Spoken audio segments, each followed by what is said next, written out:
loved music. We both played the guitar, so there was lots of practice sessions and jamming, as they call it today. I remember well organised, or at least I thought so, concerts for our parents when we were Agnetha and Frida from ABBA. Mike's laughing, so he remembers too. She was Frida and I was Agnetha because I was blonde and she was brunette. Our favourite band growing up was the Bee Gees. I was absolutely in love with the good-looking Barry Gibb, and Shirley's favourite was Robin. We spent hours listening to the radio. I had a small transistor which went absolutely everywhere with us. We had large black dogs and they got lots of exercise while we walked the neighbourhood, chatting constantly and making plans for the future. We lived on a hill, and instead of running down the hill and across the front of our section and back up the hill, we used to jump the fence, probably because we were too lazy or maybe because we were in such a hurry. I begged my dad to put in a gate between our two properties, but he never did, so we continued to jump the fence. And I remember doing that well into my 20s. So we also loved music, and I remember the year that Star Wars came out. Shirley was so excited, unbelievably excited actually. Back in those days, we had to wait 6 months for the movies to come out here in New Zealand from the US, and she waited and waited and waited. She had a 45 of the theme from Star Wars, and honestly I think it got worn out. It was played 1 million times a day. So when the movie finally came out, we waited in the queue for many hours to go and see it, and then we went and saw it again. And I think she went and saw it with you again.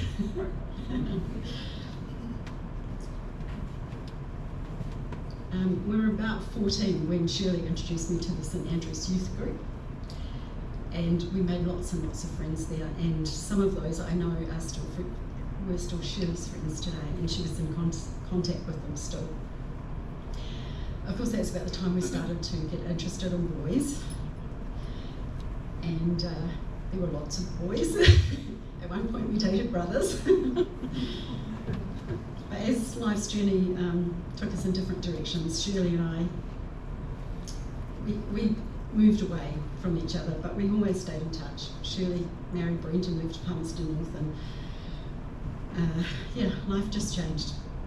I married a man she didn't like, and she married... Not me. She married a man I didn't like. And we both moved on from those relationships. And in 19... She liked me. No. She said she approved of this one. So I felt honoured by that. But even though our lives were very different, fate always brought us back together. And we had one of those relationships that the years didn't matter. When we got back together, it was like no time had passed at all. We just picked up where we left off. We stayed in contact via the kind of obligatory Christmas phone call for a long time, and then text messages. I remember whenever Shirley went to see my mum at her beach house, she would always be very excited to tell me that she was given some of Mum's Russian square. It was her absolute favourite when we were young. I always really liked to have the bought biscuits in Mrs. Ryder's tin, and Shirley always liked to have the homemade treats from my mother's tin. She really loved them. But no matter what was going on in our lives, we always seemed to come back together. In the last few years, we stayed in touch much more. An example of fate bringing us back together. In December 2022, I was visiting a friend here in Tauranga, my best friend, and I took him to chemo. And behold, who was sitting in the chair next to us was Shirley. I know this sounds kind of weird, but her passing came as somewhat of a shock to me. She rang me in July and she told me that the doctors had given her 6 weeks to live, and I said, just ignore it, you've fought them, you've been wrong, they've been wrong every time, just get on with your life. So when I opened Facebook the other day and I saw that, it was a shock. I just thought she was going to go on forever, you know. The thing I love most about Shirley is something that I found really embarrassing as a teen when I was trying to be an adult, and that was her childlike view of the world. She saw the best in everything. She always made me smile. Even though life was hard and what she was going through, she always managed to laugh and always managed to make me laugh. Shirley, thank you for being part of my life. I'll always miss you. Te aroha, te whakapone, me nairangi ma, re tatu tatu e. By the way, the photo of her in the bikini, she was second at a beauty contest, and my future sister-in-law beat her, and she absolutely hated her.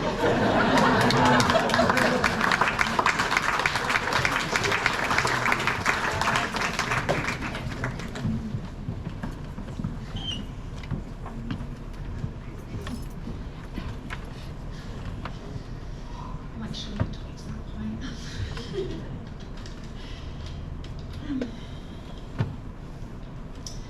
Okay, so my name is Sherilyn, and Shirley was my bestie. I first saw Shirley at the beauty contest at Castle Beach in Wanganui. This very fair-skinned girl with big boobs was walking very fast down the runway in a bikini. I think that was the fastest that I ever saw Shirley walk in her life. Now, I thought she came third, but maybe there was, okay, does she go in more than one beauty contest? Okay, so the one that I saw, she came third, and there were two sisters that came first and second, and Shirley even talked about it last year, and she thought that that was a scam because she didn't think that she should have come third. But we first actually, so that was in the Christmas holidays, and we actually met at Wanganui Polytechnic, where we did a year-long secretarial course together. And that's where we, at the age of 16, and that's where we just became really close friends, and then the rest is history. But there's lots of stories that we all have with Cheryl, and you've probably experienced that over the years. You heard a lot about these different stories. But one was at Polytech, we would go to a cafe for morning tea just around the corner every morning. And quite often, we'd sit at the same table, and quite often there would be these green leaves, you know, like on the coffee table. And after discussing it many times, one day I politely said to an employee there, every morning we come in for morning tea, there's leaves on the table. And then we thought they were lettuce leaves. And we were thinking, how can there be lettuce leaves on the table every day? And anyway, then this girl said, is the pot plant hanging above the table? And so then we just cringed when we went into that cafe after that. She never let me live that down, and she was even talking about that last year too. So her laughter was really infectious, you know, like you always knew that Shirley was in the room. And I grew up really quite shy and quiet, and I laughed internally, but now I'm actually happy to say that I laugh like Cheryl, and I laugh out loud, and I just let it go now. So thank you, Cheryl. But as teenagers, Shirley had her red scooter, which she loved, and it broke down a lot. And she talked about that last year too. About 8 years ago, Cheryl and I met in Taupo for a girls' weekend. We went out for dinner to this restaurant, and we just laughed, and we just wondered afterwards what people thought about these two blonde chicks at the table that were laughing their heads off. Shirley had a big fall though out of the shower at the hotel. It was raised up and she slipped on the floor, and she ended up with like these massive bruises. At the end of that weekend, she was following me in her car, I was in mine, and I just randomly do these funny, stupid things, and I just went around and around the roundabout, and there was Shirley, you know, like following me around and around, and she had this massive grin on her face. And then, you know, I'm going to jump forward and then go back, but just recently when I was up here in January, and Shirley was in the hospital, and I was with a cousin and a couple of cousins and a friend, and I just went around this big roundabout like 3 times just to do a reenactment, and that was actually for Shirley. We talked for hours and hours on the phone and into the early hours of the morning. Over the years, we talked about boyfriends, world events, the jab, I had to put that in there, chemtrails, but also God and salvation. And I'm really going to miss those calls. And just some special memories from the last couple of months.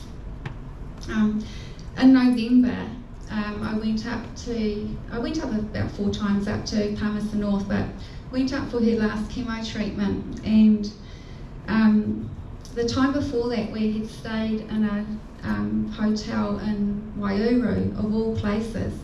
She wanted me to just drive up the country a little bit so she didn't have as far to go the following day. But we stayed in Waiouru 2 nights because she loved it so much. Came up to Tauranga, and I drove her up to Auckland to see Michaela.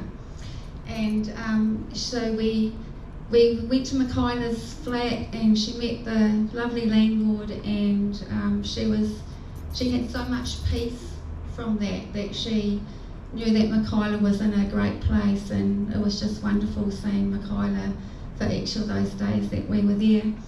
On the way back, we stopped in Katikati and went to the Talisman Hotel, and she had this baked fish dish that she raved and raved and raved about. We called in and saw Ted, and when we were leaving, she gave her dad a big hug, and he got one from me too, and that was so special to Shirley. When we were in Auckland actually, so Shirley, her favourite movie was Shirley Valentine, and she really wanted to actually watch that with me, so we watched it at the hotel, and we ended up like we just hugged and cried, and it was such a special moment. And she said that she hadn't been able to cry, but she shed a lot of tears, and it was so good for her to do that. And in November, Shirley and I picked up Scott, and we went to the Istanbul Turkish place in Cherrywood, and we just had such a wonderful time there, and afterwards too we just talked and shared and had just such a really lovely time with Scott, and that was so dear to Shirley as well.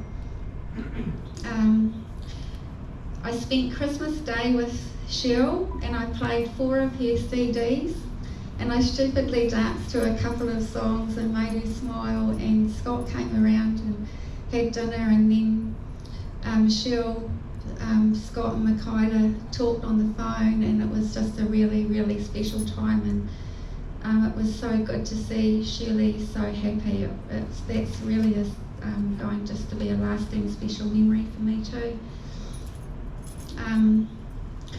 Shirley, she was very spontaneous, as we know.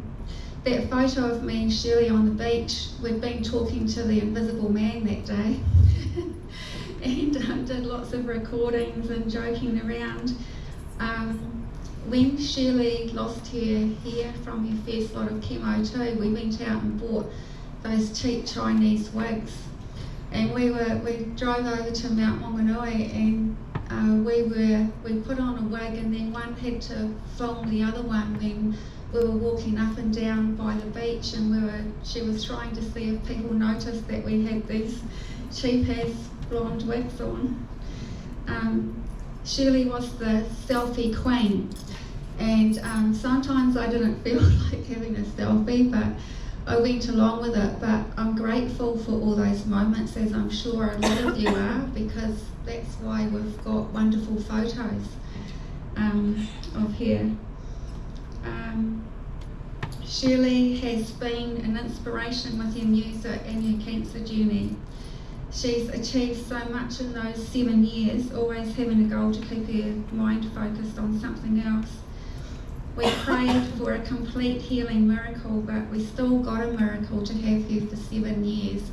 And the biggest thing out of this was she stayed alive for as long as she could for Michaela and Scott. And that just showed her absolute love for you, Scott and Michaela. She was very proud of you both and the young people that you've become. And she was relieved that she had that extra time with you. It was an honour and a blessing for me to spend the time that I got to spend with her. And at night holding her hand and listening to her favourite Christian music and playing some of her songs too. So I am grateful.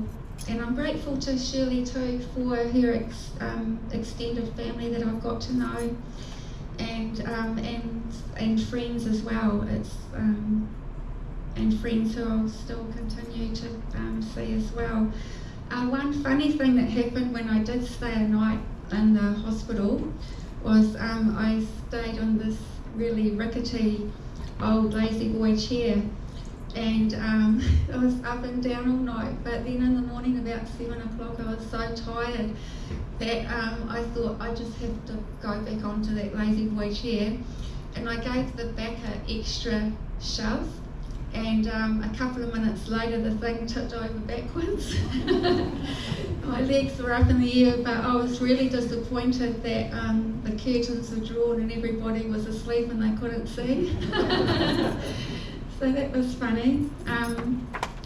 Yes, I love Shirley's song Circles, and quite often I like to sing that to myself, and also especially the song that Bryn and Shona sung, Time Changes Everything. That's just so beautiful.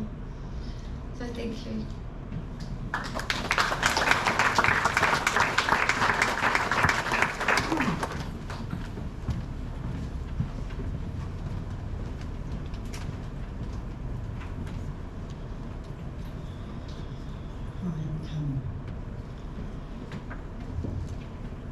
I met Shirley a number of years ago at a jam night.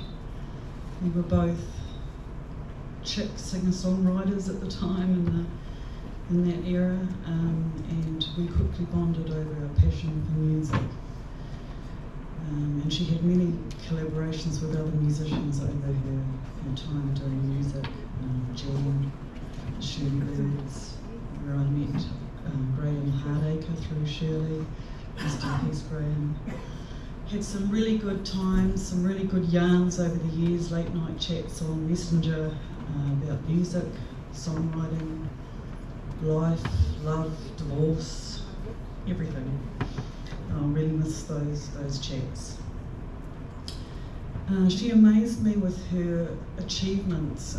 After diagnosis, she didn't just lie down and give up. She lived so full with her music, writing music, producing music, music videos, through Soundtree, writing a book, you name it. She just lived such a full life and achieved so much in that time. Incredible. I've never seen anyone do that with that kind of diagnosis hanging over her head. She also had the Shirley Ryder show, where she interviewed many musicians far and wide, including myself, including my father, Bill Ward, who sends his condolences and love to the family. he would be here if he was able. He was very saddened to hear that Shirley had passed. My thoughts are with the family, Kyla and Scott. You've had a long road, a hard road to walk with your mother beside her journey with cancer. You should be really proud of yourself. It's not an easy thing to do. I've done that about your age as well, which this piece that I want to read from the prophet is resonated with me because of that. So I will close with this small excerpt from the prophet. For what is it to die but to stand naked in the wind and to melt into the sun? And what is it to cease breathing but to free the breath from its restless tides, that it may rise and expand and seek God unencumbered? Only when you drink from the river of silence shall you indeed sing, and when you have reached the mountain top, then you shall begin to climb. And when the earth shall claim your limbs, then shall you truly dance. We'll miss you surely, but this is not goodbye, it's just see you in the next gig.